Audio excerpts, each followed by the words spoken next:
बहुत सुंदर एक बेटी विदाई का गीत लेकर के आ गए हम रीता देवी। मेरे चैनल में बहुत बहुत आप लोगों के स्वागत है। प्लीज़ लाइक और कमेंट करके बताइए। आप लोग कमेंट करके बताते नहीं हैं, यही मेरा शिकायत है आप लोगों से। आगे बढ़ाने की प्लीज़ कोशिश करें। हम मामा के डढ़िया चिरैया बोले हो, आजू घरवा सजन आए हो, आजू घरवा सजन आए हो, आजू घरवा सजन आए हो।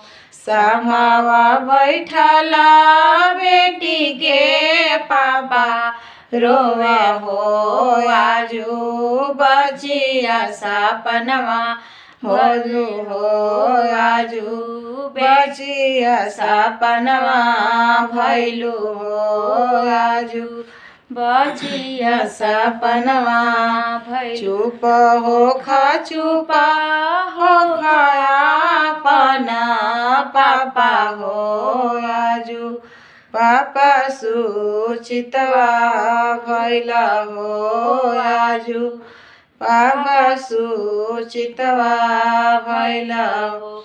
चुपा हो खा चुपा हो खायापना चाचा हो, आजू चाचा सुचितवा हो गैला हो, आजू बोझावा उतारी दिहला हो, आजू बोझावा उतारी दिहला।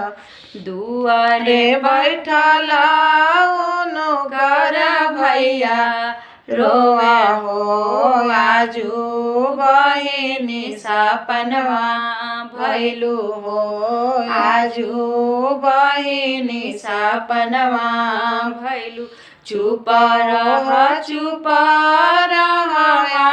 मन भैया हो, आजू भैया सुचितवा भैला हो, आजू भैया सुचितवा भैला हो, आजू भैया।